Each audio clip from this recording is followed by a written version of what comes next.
Be me, Melissa. 45, senior marketing director at a major consulting firm. Finally made it to the C-suite adjacent level after 20 years of grinding six-figure salary, corner office, respect from colleagues, should feel accomplished. But honestly, feeling pretty lonely lately. Been single for 3 years since my last relationship ended. Dating apps are a wasteland of immature men who can't handle a successful woman. Anyway, Thursday evening scrolling through my social media feed, see post from college acquaintance Sarah about her friend's wedding. Click through the photos out of curiosity. Groom looks completely ordinary, probably makes 60k tops.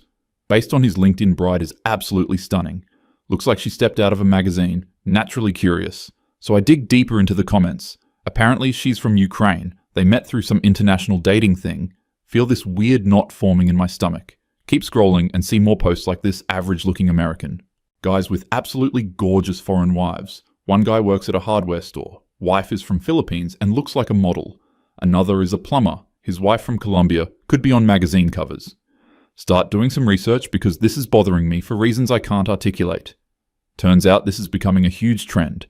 Ordinary American men with modest incomes finding traditional, feminine wives overseas. These women are described as family-oriented, supportive, appreciative. Meanwhile, here I am, accomplished and independent, can't find a decent man. Feel my blood pressure rising as I read more about this. These foreign women apparently don't care about splitting bills 50-50. They actually want to take care of their husbands and homes, which is obviously internalized misogyny, but whatever. Ryan walks into the kitchen where I'm stress eating. Leftover Thai food, my 22-year-old son just graduated college, living at home temporarily. Mom, you look like someone stole your parking. Spot. What's wrong? Show him my phone screen with the wedding photos. Look at this nonsense. These men are basically buying wives from developing countries. Ryan glances at the photos, shrugs. Looks like a normal wedding to me. She seems happy. Happy? Ryan, this is exploitation. These women are being taken advantage of by men who can't compete in the American dating market. Ryan's expression starts to change. Getting that look he gets when he thinks I'm being ridiculous? Or maybe these guys found women who actually appreciate them instead of treating them like ATMs with commitment issues. Feel my face getting hot. Excuse me. I don't treat men like ATMs. I'm financially independent, which apparently threatens the male ego so much that they have to import wives from countries where women haven't been exposed to basic gender equality. Ryan sets down his water glass harder than necessary. Mum, you literally have a mental checklist for guys that includes their salary, education level, career, trajectory, and probably their credit score. That's called having standards, Ryan. I'm not going to settle for some deadbeat, but these guys you're complaining about aren't deadbeats. You just said yourself they have jobs. They're supporting families. You're mad because they found happiness with women who don't interrogate them about their life plans on the first date. Can't believe my own son is defending this regressive behavior. Ryan, this is about power dynamics. These relationships are inherently unequal because of economic disparities between countries. So let me get this straight. When you date guys who make less than you, that's empowering and progressive. But when other women date guys who make more than them, that's exploitation? Feel cornered by his logic, but he's missing the bigger picture. It's completely different. I'm choosing to date men regardless of their income because I don't need financial support. These women are dependent on their husbands for citizenship status and economic stability. Ryan laughs, but not in a good way, right? So your dating choices are enlightened and feminist, but their choices are just desperation. Have you considered that maybe these women genuinely prefer traditional gender roles? Traditional gender roles are a social construct designed to oppress women. Ryan, no woman naturally wants to be subservient to a man. Ryan's face is getting red now, voice getting louder. Holy shit, Mum, do you even hear yourself? You're literally saying that any woman who doesn't think exactly like you is either brainwashed or oppressed. How is that not incredibly condescending?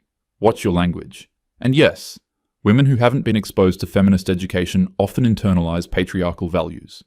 Feminist education? You mean the ideology that tells women they can only be happy if they're competing with men in every aspect of life? That staying home with kids is worthless unless you're also climbing a corporate ladder? This conversation is spiraling, and I can feel my control slipping. Feminism is about choice, Ryan. Women should have the choice to pursue careers without being penalized for it. But apparently, they shouldn't have the choice to prioritize family over career without being called oppressed. You're only pro-choice when women choose what you approve of. Stand up from the table because I need to end this before he says something we'll both regret this conversation is over. You clearly don't understand the complexities of gender politics, and you clearly don't understand why you're single. That hits like a physical slapstorm out of the kitchen, and spend the rest of the evening researching this international dating phenomenon. The more I read, the angrier I get. Forums full of American men bragging about their submissive foreign wives, stories about women who cook elaborate meals, maintain perfect homes, never complain about emotional labor. These same men probably wouldn't last 5 minutes with an actual equal partner. Friday at work, can barely concentrate. Keep thinking about those wedding photos, and Ryan's accusations. Decide to bring this up with my colleague Jennifer. During lunch, Jen, have you noticed this trend of American men basically mail-ordering wives from overseas? Jennifer looks uncomfortable. I mean, my brother Mark married a woman from Romania last year. She's actually really sweet. Of course, even Jennifer is defending this, but doesn't it bother you that these men are essentially shopping for wives in countries where women have fewer options? Melissa, I think you might be overthinking this. Mark met Diana through a legitimate dating site. They talked for months before meeting. She has a university degree. It's not like he bought her from a catalog, but the underlying dynamic is still problematic. These men can't handle dating American women who have been empowered by feminism, so they seek out women from more traditional societies. Jennifer puts down her salad fork, or maybe they want partners who actually want to be partners instead of competitors. Diana genuinely enjoys taking care of Mark, cooking for him, making their house a home. She chose that lifestyle because she's been conditioned by a patriarchal society to believe that's her purpose. Melissa, have you considered that maybe some women find fulfillment in traditional roles? That not every woman wants to work 60-hour weeks and fight for promotions? This is exactly the kind of internalized misogyny I'm talking about.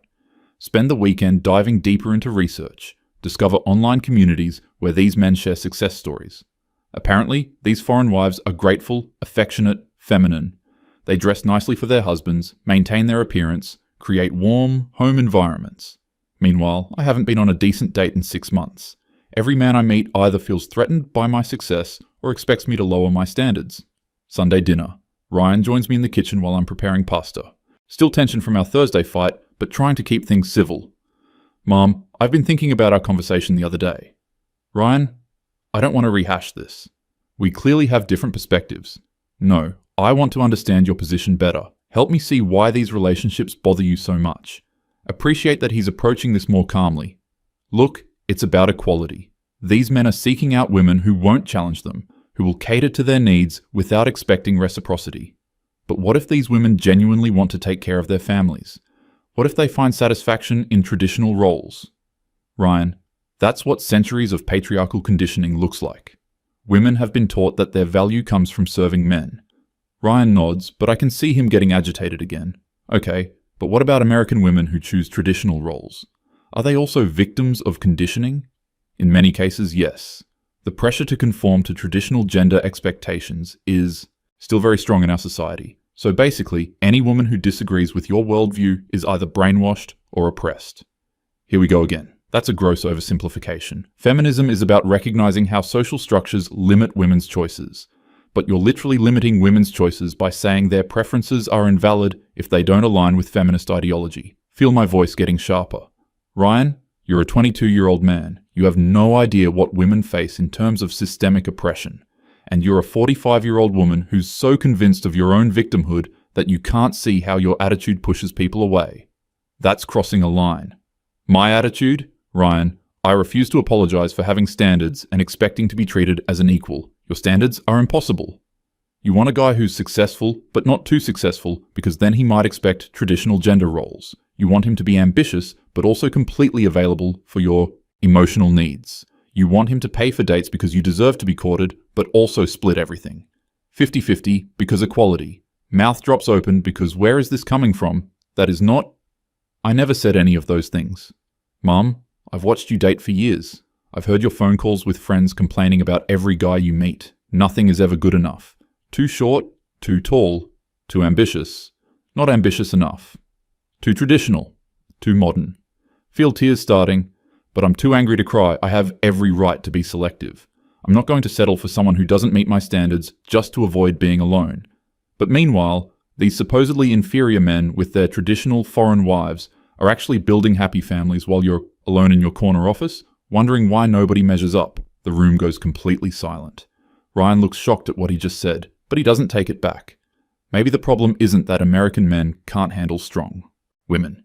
Maybe the problem is that you've confused Being strong with being impossible to please. Storm out of the kitchen again, lock myself in my bedroom, and really start crying this time. Spend Monday at work, distracted and irritable, keep thinking about Ryan's words, impossible to please. Maybe I am selective, but that doesn't make me impossible. Tuesday evening, decide to try a new approach with online dating. Match with David, seems decent enough, marketing manager at a mid-sized company, college educated, recently divorced. We text for a few days before meeting for coffee Thursday evening. David seems nice at first, asks good questions about my work, but then starts talking about his ex-wife. Sarah was great, but we just wanted different things. She was ready to settle down, start a family, focus on the home stuff. Already seeing red flags. What do you mean, focus on the home stuff? You know, she wanted to go part-time after kids, make the house more of a priority. I supported that, but it put a lot of financial pressure on me. So you resented her for wanting to fulfill traditional gender expectations? David looks confused by my tone. No, I didn't resent her, but it was stressful being the sole provider. I guess I'm looking for more of a partnership now. Partnership meaning a woman who works full-time and also handles domestic responsibilities? Well, no, I mean, sharing responsibilities based on our strengths and preferences. Can already tell this isn't going anywhere. David, do you expect your partner to take your last name? I mean, I'd like that, but it's not a deal breaker. Why?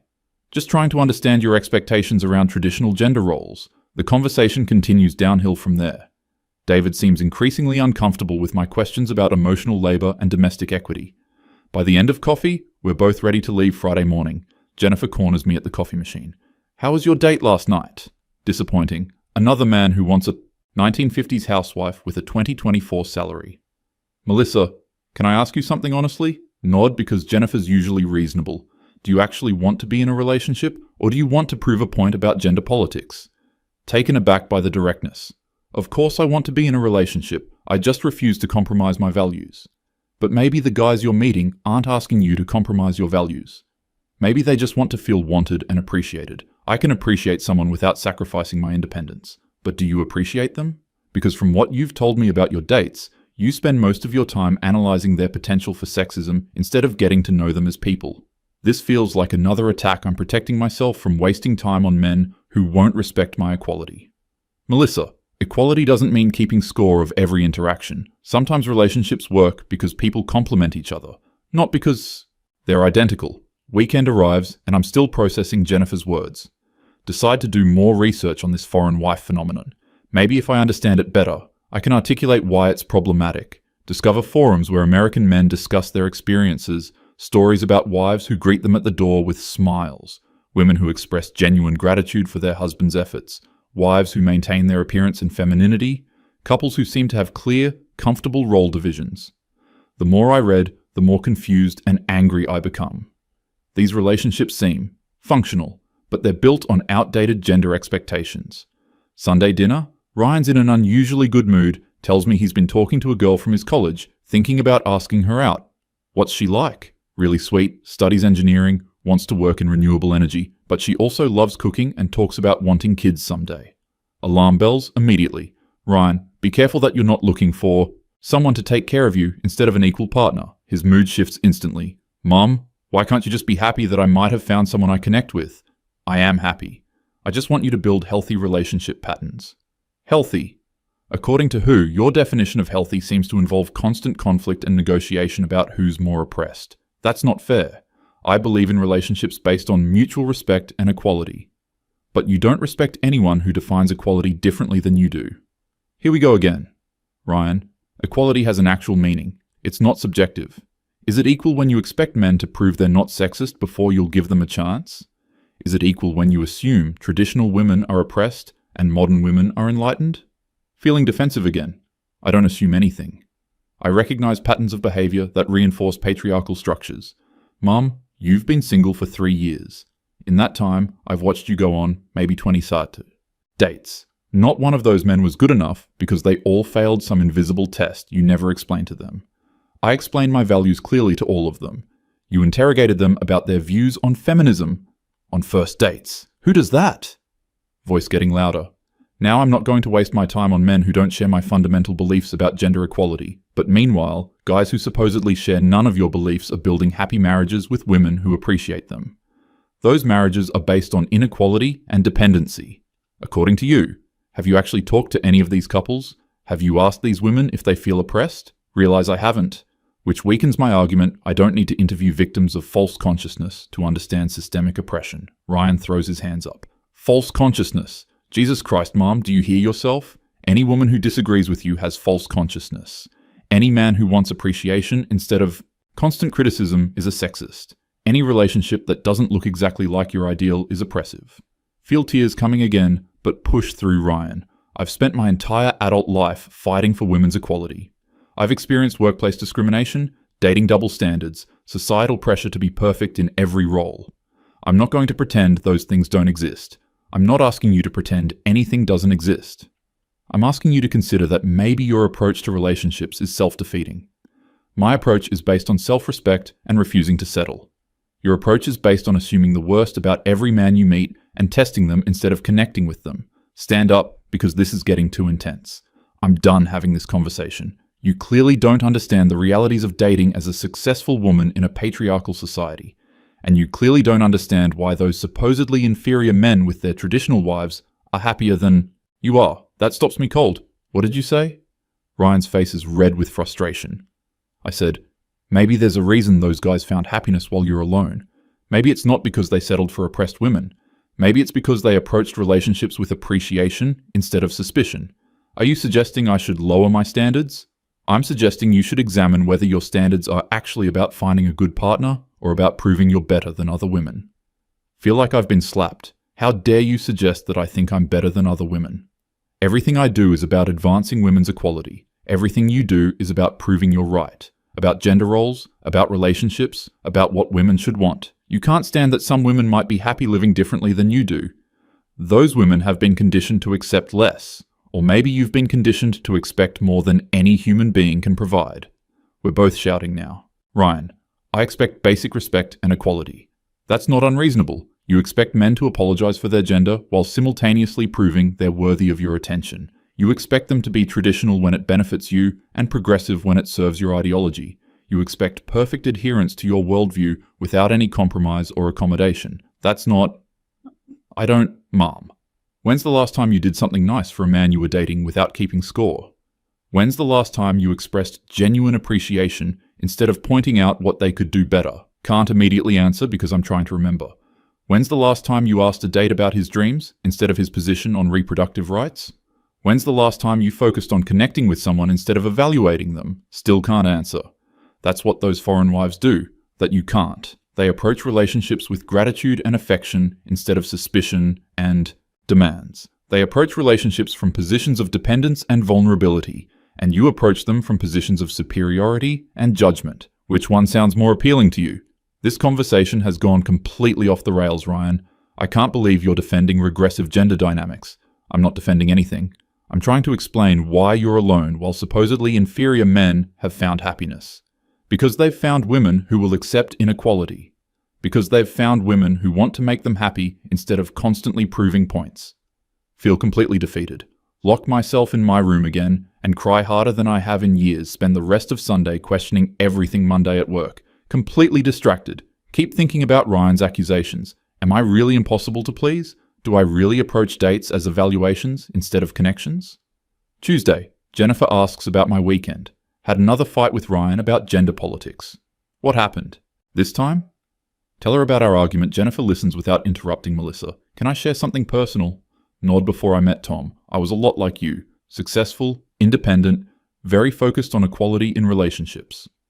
I went on tons of dates where I spent the whole time analyzing whether the guy was feminist enough. This hits close to home. What changed? I realized I was so focused on protecting myself from potential sexism that I never actually connected with anyone. Tom wasn't perfect according to my feminist checklist, but he was kind, genuine, and he made me laugh. Did you have to compromise your values? I had to compromise my need to control everything. Tom does things differently than I would, but that doesn't make him wrong. He shows love through actions more than words. He's more traditional in some ways, but he respects my career and supports my ambitions. Feel a pang of longing. But don't you worry about losing yourself in the relationship? Melissa, I didn't lose. Myself. I found someone who makes me want to be the best version of myself. There's a difference between compromising your values and compromising your need to be right about everything. That evening, decide to scroll through those forums again.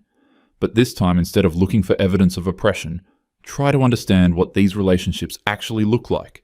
Read stories about couples who genuinely seem to care for each other. Men who work hard to provide for their families.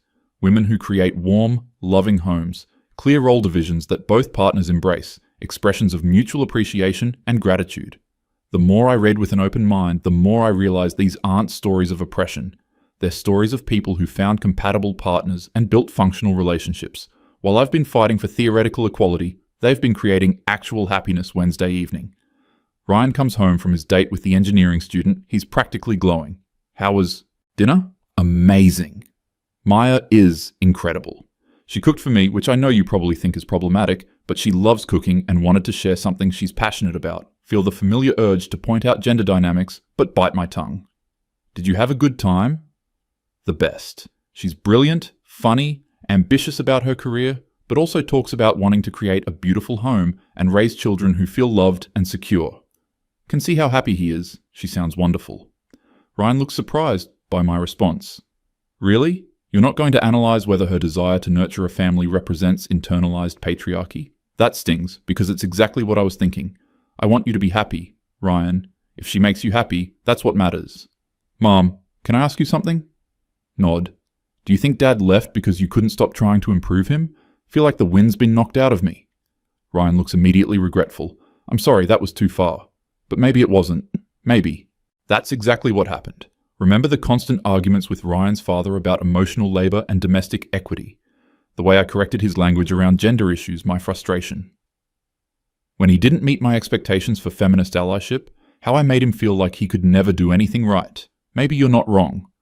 Ryan sits down beside me. Mom, you're an amazing woman. You're successful, intelligent, strong. But you've turned relationships into political battlegrounds instead of partnerships. Feel more tears coming. I just wanted to be treated as an equal, but you treated everyone as potential enemies instead of potential partners. Thursday. Decide to try a different approach to dating match with Michael on a dating app. Instead of interrogating him about his views on feminism, ask about his hobbies instead of analyzing his responses for signs of sexism. Listen to what he's actually saying. He's a teacher, coaches youth soccer, loves hiking, divorced, has joint custody of his daughter. When he suggests coffee, I suggest a local trail. Instead, Saturday morning, meet Michael at the trailhead. He brings good coffee and homemade muffins instead of seeing this as him trying to impress me. Appreciate the thoughtfulness during our hike. He talks about his daughter with genuine love. Mentions how his ex-wife is a good mother, even though their marriage didn't work. Speaks respectfully about the women in his life when he offers to carry my water bottle. Instead of declining on principle, say thank you when he holds branches back on the trail. Instead of insisting I can handle it myself, smile and walk through. For the first time in years, I focus on enjoying someone's company instead of evaluating their feminist credentials. Michael is kind, funny, attentive, tells me I look nice, asks thoughtful questions about my work, expresses genuine admiration for my career. Accomplishments doesn't seem threatened by my success or try to minimize it, but also doesn't apologize for. Being masculine or traditional in some ways end of the hike, he asks if I'd like to have dinner sometime. Instead of my usual response about taking things slow, hear myself saying yes. Drive home feeling lighter than I have in months. Sunday dinner. Ryan asks about my date. It was actually really nice. Michael seems like a good man. Ryan raises an eyebrow.